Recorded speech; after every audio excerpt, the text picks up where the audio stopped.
Welcome to Not Milk Never Milk. Subscribe if you're lactose intolerant.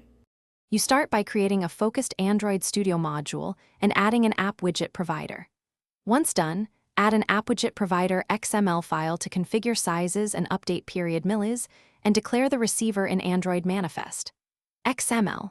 Make a simple remote views layout XML with essential views, image view, text view, and a root layout. Use DP for sizes and provide small and large preview layouts. Make sure to set a unique widget ID and label so Android can list the widget immediately. This gets you into the actionable build phase fast. You now implement the app widget provider logic. In onUpdate, loop widget IDs and build remote views that populate your views. Call App Widget Manager. Update App Widget. Once done, attach pending intent to views so clicks open an activity or broadcast an intent. Use Get Broadcast or Get Activity with proper flags. For data refresh, choose a reliable scheduler.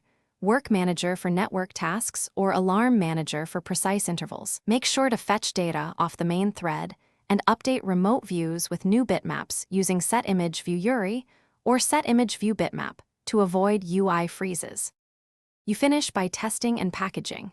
Build a debug APK and add the widget from the launcher. Inspect behavior across device profiles and lock screen scenarios.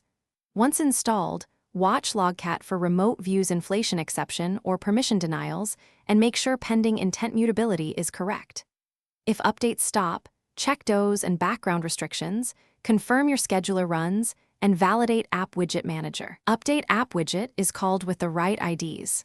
A key tip: enable debug logs around onUpdate and your worker to pinpoint missed updates quickly.